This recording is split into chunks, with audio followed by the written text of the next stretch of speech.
Halo sahabat Sport News Indonesia, kembali lagi di channel Sport News Indonesia. Ya, pertandingan ketujuh atau match ketujuh babak ketiga kualifikasi Piala Dunia 2026 zona Asia di grup C sudah selesai. Ada 3 pertandingan di grup C, yaitu Indonesia versus Australia, Jepang versus Bahrain, dan Cina versus Arab Saudi. Tidak ada kejutan ya, di pertandingan ketujuh ini, semua tim yang diunggulkan memenangkan laga. Australia berhasil mengalahkan Indonesia, Jepang berhasil mengalahkan Bahrain, dan Cina kalah dari Arab Saudi. Nah, dari ketiga laga tersebut, tim-tim yang tidak diunggulkan seperti Cina, Bahrain, itu kalah dalam hal permainan, kalah dalam hal ball position, kalah dalam hal shoot on goal, kalah dalam hal percobaan tendangan ke gawang. Nah, tapi mereka kalahnya tipis, ya, skornya tipis. Cina hanya kalah 0-1 dari Arab Saudi. Bahrain hanya kalah 0-2 dari Jepang. Namun Indonesia, ya, kita lihat Indonesia.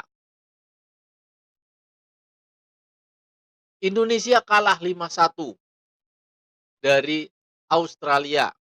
Kalau lihat statistik ya, kita lihat statistik permainan. Tembakan, Indonesia unggul 11-9 milik Australia. Ya, tembakan ke gawang Australia yang unggul 7-4. Penguasaan bola, yang mencengangkan penguasaan bola, kita unggul 61% berbanding 39% milik Australia. Operan kita unggul 520 berbanding 349. Akurasi operan kita unggul, ya. Pelanggaran, ya, pelanggaran Australia yang lebih sedikit ya. Indonesia juga unggul 13 berbanding 11. Tendangan sudut kita juga unggul. Ya, kalau dilihat dari statistik, Indonesia menguasai jalannya pertandingan. Tetapi lagi-lagi ini permainan, strategi, ya. Siapa yang mencetak gol lebih banyak, itulah yang menang, dan Australia di sini adalah pemenangnya ya. Lewat gol penalti dari Martin Boyle, terus serangan balik dari Nissan Velupillai, ya, terus dari Jackson Irvine, ya, lewat open play dan tendangan sudut, lewat Lewis Miller lewat tendangan sudut. Hanya bisa dibalas oleh Romeni ya di menit ke-78. Ini ya, lagi-lagi ini menurut saya kesalahan strategi dari Patrick Kluivert dan tim pelatih tentunya.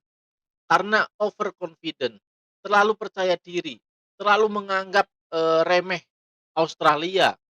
Mereka nggak ngerti kalau Australia adalah tim dengan peringkat 26 FIFA.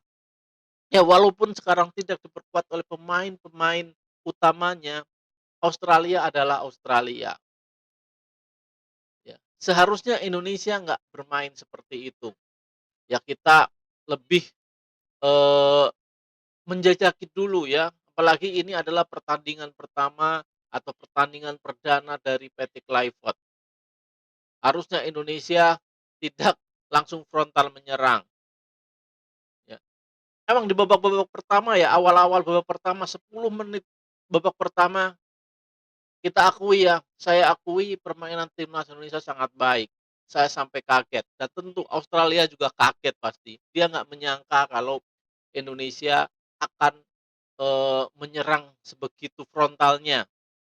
Bahkan ada 2 peluang emas, satu dari eee, heading Jay Itzes dan satunya lagi penalti dari Kevin Dix yang gagal dimaksimalkan.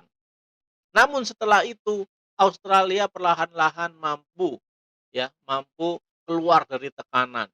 Bahkan serangan Australia lebih tajam,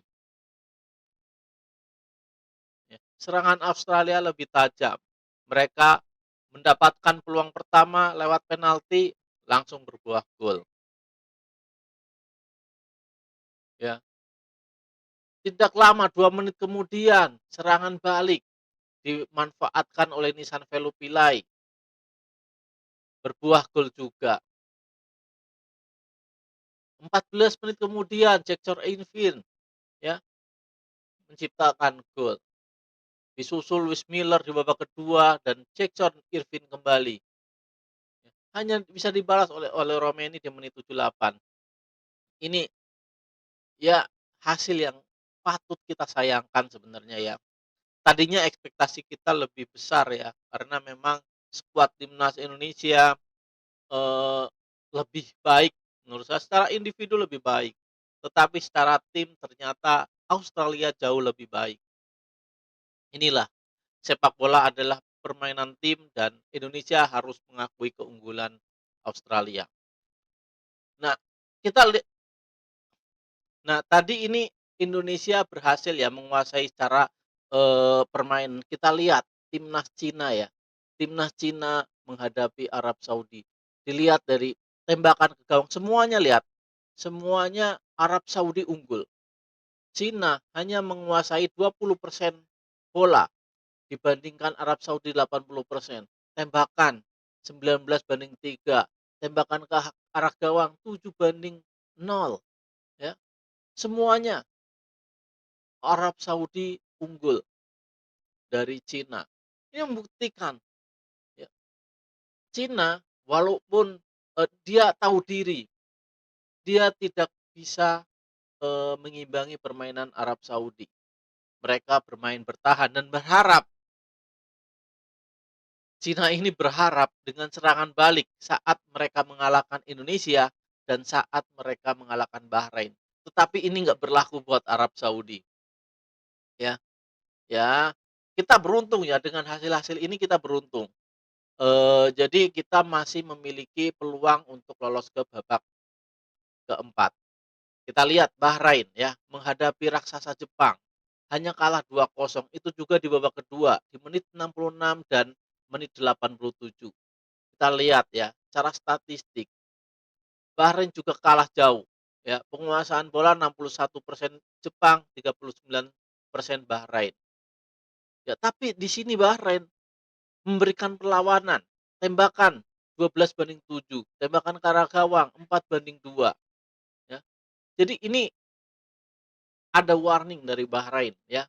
Bahrain adalah juara Piala Teluk ya, dan Bahrain memiliki kapasitas untuk bisa mengalahkan Indonesia.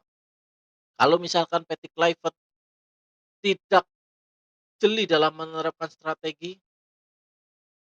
ya niscaya Indonesia bisa saja dikalahkan oleh Bahrain dan Indonesia gagal ke babak keempat.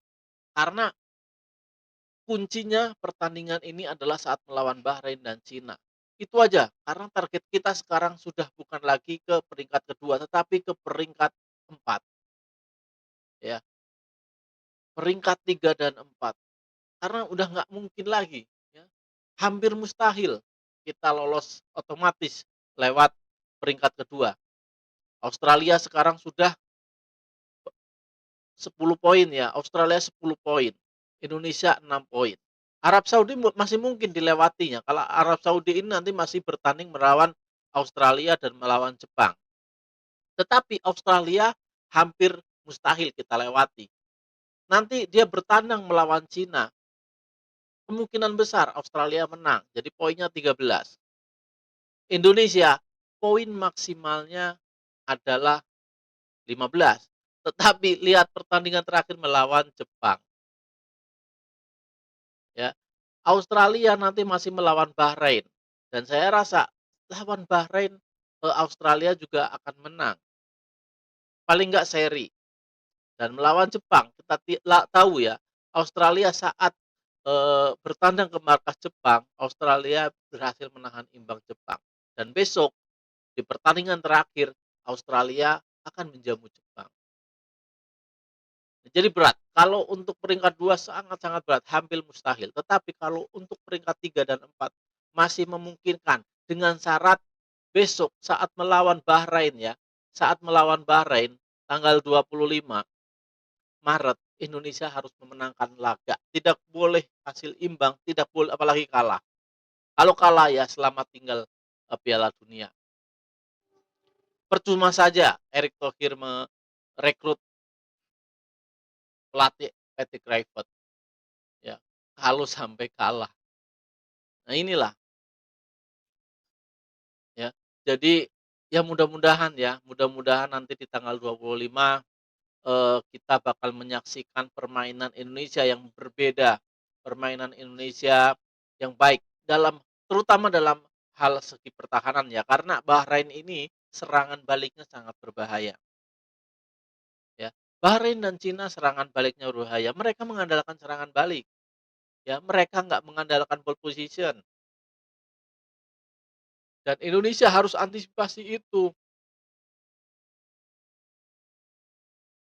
Jadi kalau Indonesia sampai kalah sama Bahrain, ya udah bye-bye ya, Piala Dunia ya tinggal impian saja.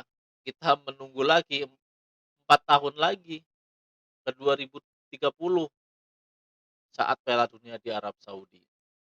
Ya tapi mudah-mudahan ya, mudah-mudahan saat melawan Bahrain kita bisa menangkan laga walaupun, beberapa pemain kita cedera.